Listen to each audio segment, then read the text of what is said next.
Hey guys, this is the Hidden Hero. I'm back again with another Lost Relic video for you guys. As you know, the weekly loot comprises of me opening a whole bunch of loot. And let's see what we have this week. Are you ready? It's time for the weekly loot. Here we are, guys. We're back in Talmeth. We have our 8 wheel spins for you this week, and let's get right into them. Our very first wheel spin of the night. Let's see what we got tonight. We got ourselves wheel spin number 2. We're gonna get 2 rounds of good old yes sir.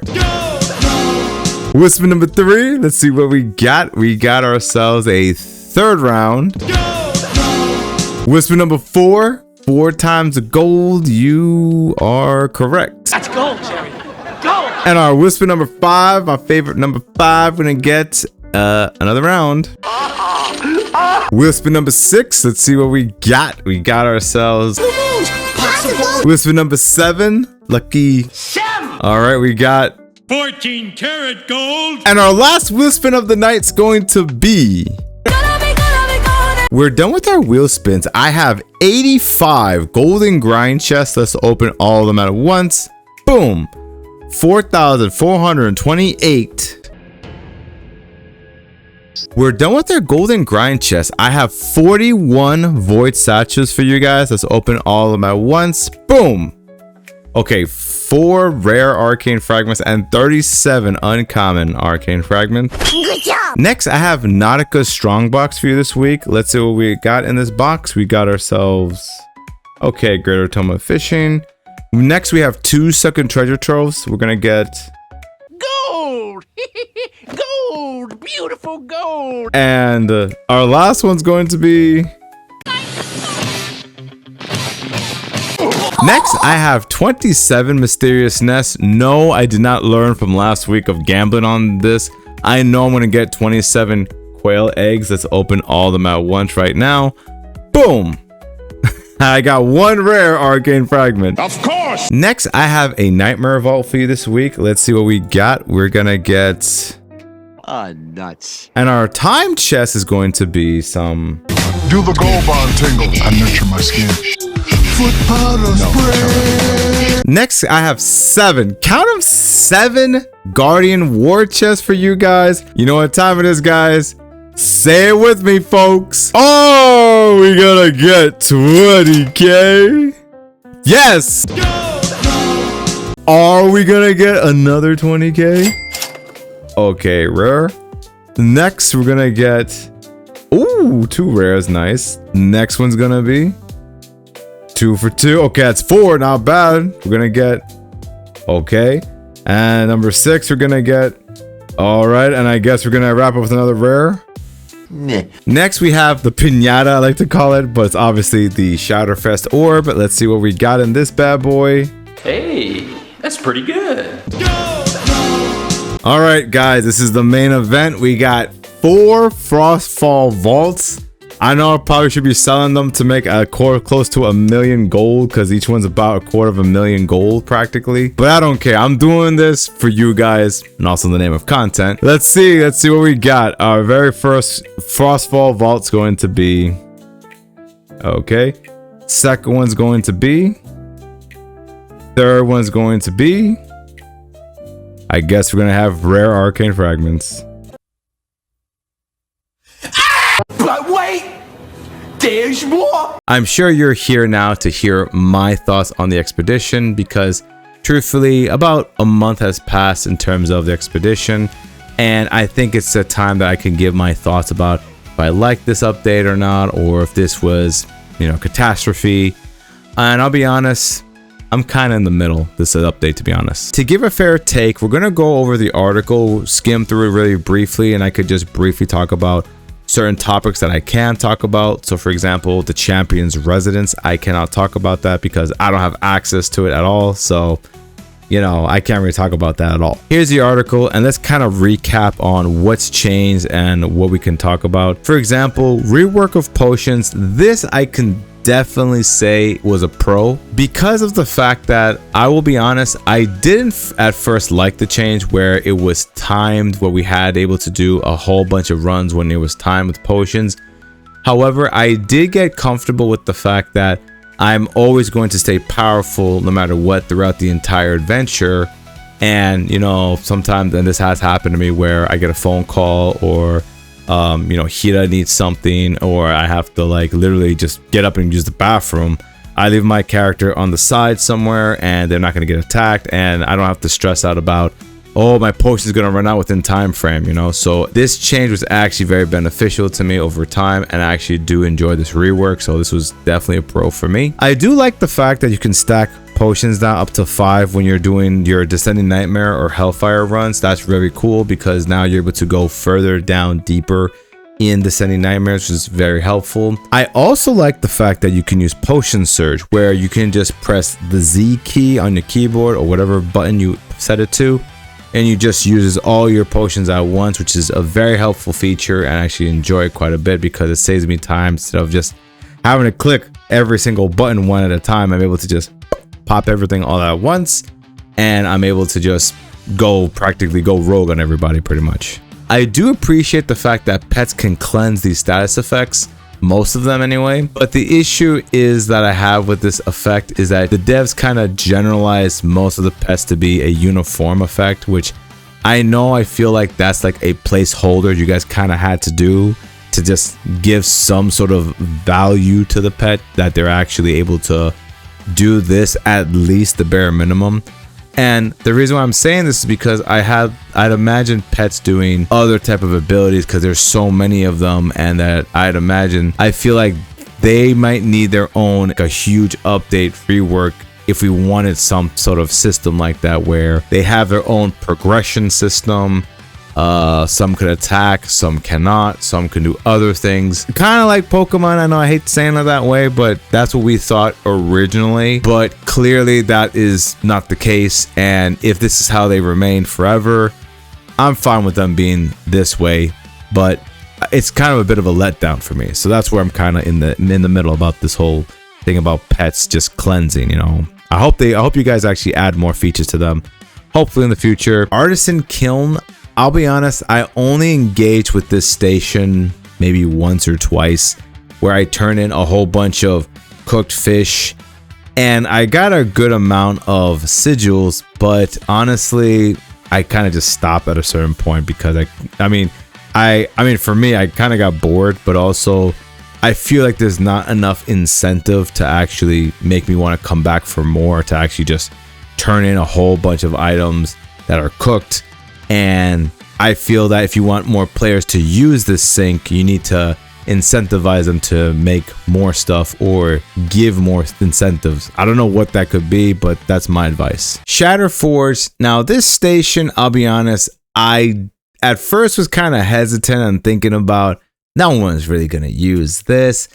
Who in their right mind would actually use and shatter their valuable, beloved artifacts that they work so hard for? Yeah, that thought went out the window when our boy Portia, shouts to you for letting me know about this on my stream the other day on Sunday. My god, this data was crazy. Obviously, this is on the Lost Relics website. You just go to game updates, and that's the first thing you'll see. Literally this is the month of April. I'm pretty sure this number's higher now, because we're in May. Or if not, it might be less. Maybe some players stop shattering their items for Shattercore. Truthfully, this was a big shock when I first saw this, because I didn't think people would shatter such valuable artifacts. I think this is an interesting find that people are willing to do this. You just got to give them the right incentive to do so. Yes, I will admit I've shattered my own items like the Deathly Hallows, because again, that's an item that's a glass cannon build. You have to be at a very low health to actually use it, and nowadays monsters kind of one-shot you at that kind of health, so I didn't find a use for it. So that's why I kind of shattered it for Shattercore and my other items that I weren't using. As you can see, you can incentivize players to actually break their own artifacts in this situation, and I can say this was a success in the devs' eyes, that people actually are willing to do this. It's just how much are they willing to go in terms of having us consider the option of shattering our own artifacts in the future. We'll see. Descending Nightmares and Hellfire rework.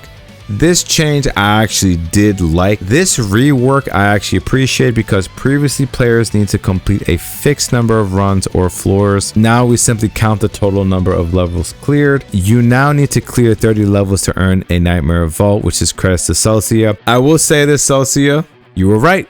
My man, at first I thought I wasn't sure if this was going to be a good idea. Truthfully, I actually enjoy this change quite a bit because I find myself doing less runs, but I'm able to gain more vault over time. So thank you, devs, and I guess thanks Celsia for giving this idea. So awesome. Expedition FrostFang. For contracts, I understand now why they increased the price of completing contracts like your bronze, silver, and gold contracts, because they've made other ways for you to get arcane fragments a little bit easier. That's why they had to do that, and of course, according to them, this change ensures a stable economy. So that's basically what they said. So truthfully, I'm okay with this change with contracts. For the rewards, I do appreciate that it's kind of simple now, where you're just simply getting only Valorbound marks until week 17 when you get the seal. Overall, I actually am very happy with the rewards changes, and it's actually pretty great, and thank God no more titles. For the new chain artifacts, some of them are not working correctly, specifically the Frost Den, I think it's called, or the legendary one. I don't know if it's working correctly yet. I hope the devs are working on fixing that effect, because I know the chill effect is for the ring is very noticeable. It is very noticeable that it's actually working pretty consistently, which I'm actually happy for. But truthfully, I can't give my opinion on the new chain of artifacts until I get week 17 to get my seal, to get the transcendent item. And we'll see in week 17 when I think about it then. Colossi encounter changes. Truthfully, this is probably their most interesting change they did when it comes to fighting Colossi. I like the idea of putting everyone on an even playing field fighting Ogandor. I'll be honest, the first few weeks, he was actually pretty annoying to deal with, trying to understand his attack pattern, trying to be able to not die, because he was pretty difficult in the first week. And I did say some of us will be dying the first week because we had to process his attack patterns. We thought he was a little too strong certain parts, but after a while I think we as a community kind of just stopped complaining about him, because I think we've all downloaded him at this point. Oh, I'm a living joke. I hope going forward that this is what you guys are going to be doing when it comes to doing Colossi, and I actually don't mind these changes to using a set of items that we have to kind of learn to adapt to the monster with these items. It's an interesting challenge and I'm fine with it. By the way, Callista Forgeheart, she's only in Talmouth in that portal. She may also need to be moved in Inverdhen. I'm not sure if you guys caught that bug, but yeah, she's not over there, so it wouldn't make sense for her to also be over there as well when you guys get the chance to program that. Or if not, in the next Colossi we fight, she should be in both portals, not just one. Valorbound Chest. Oh boy. Oh boy, this was a bit of a mess, to be honest. So let's talk about that. For the people who purchased the Valorbound Chest, this was available for the first 24 hours of purchase. And when you purchase this, these were the items you got, potentially you can get when you purchase these Valorbound chests. You were guaranteed an Inverdhen homestead deed. We thought that by purchasing this Valorbound chest, we would get the deed and that would be enough to get the house. However, most of us did not read the fact that unlocking the home requires 5,000 Lunari plus Inverdhen homestead deed, which truthfully, I will admit, I was silly. I did it without realizing that I needed it. But the reason why I did it was because there used to be a portal near the inn in Inverdhen. And the thing is, without that portal, you have to take the long way back from Inverdhen to Talmouth, or use a teleportation scroll to get to Talmouth faster, which over time I did find it very inconvenient, and I kind of got used to it being there. So that's why I kind of caved, why I really wanted to just have a convenient way to get from one place to another. And I wasn't alone in this. A lot of other players voiced their opinions about this. They didn't really like the fact that they had to pay, again, 100 Lunari is like $1. So 5,000 Lunari is like $50 just for a portal, just from my house to get to one place to another, which is ridiculous. Moreover, I forgot to mention that after the first 24 hours, they actually started giving people shatter cores for people who actually purchased the Valorbound Chest, which seemed a bit weird to add after purchase. It should have been just displayed the first time. However, the devs did listen. As you can see here, they made an announcement here where they made the adjustment to unlock the cost for Inverdhen House. Originally, unlocking the house required both Inverdhen Deed and 5,000 Lunari. Based on the feedback and how this was being interpreted, we reduced the Lunari cost to 1,000 Lunari plus the deed. And for players who already unlocked their house, we refunded 4,000 Lunari directly to your account. Truthfully, they did not have to do that at all. I'll be honest, the devs could have just said, F it, you didn't read, that's your problem. But thank goodness they have a heart, which we appreciate.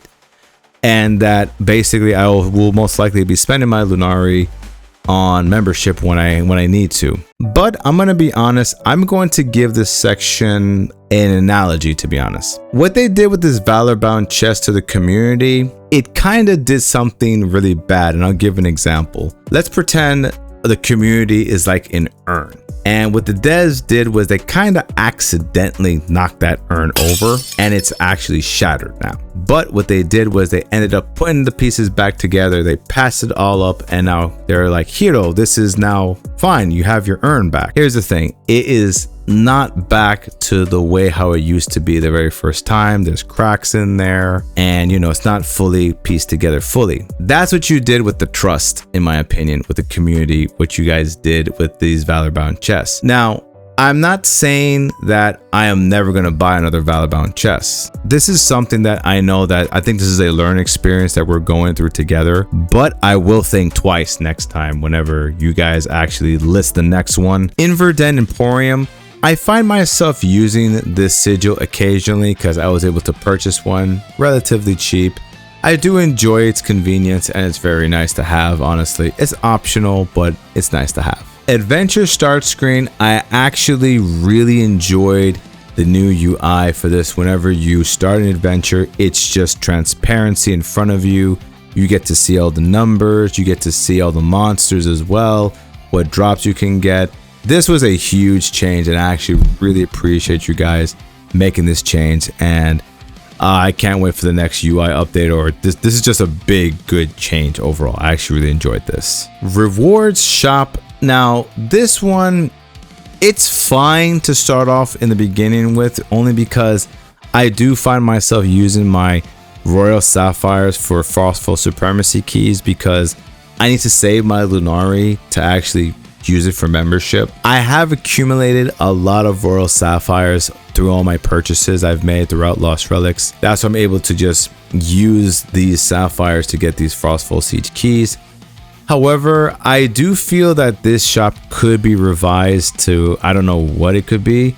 My suggestion would be to probably take a poll, ask the community how you would want to spend your Royal Sapphires on certain items maybe. It's a suggestion, but you know, that's what I would say. Overall, this update was, again, in the middle. There were definitely some pros in this update that I actually really enjoyed. And of course, there were some cons that were very unavoidable to not mention, obviously. But what do you guys think? Let me know in the comment section below. Maybe there was a topic I didn't talk about that you noticed that you didn't like about this update, or maybe there's some things that you noticed and you actually really enjoyed about this update. Share your comments down below. That's the video, guys. I hope you enjoyed it. If you're new here, be sure to hit that like and subscribe, and hit that bell icon too for more Lost Relic news, events, and the weekly loot. And never forget to follow your arrow. Take care.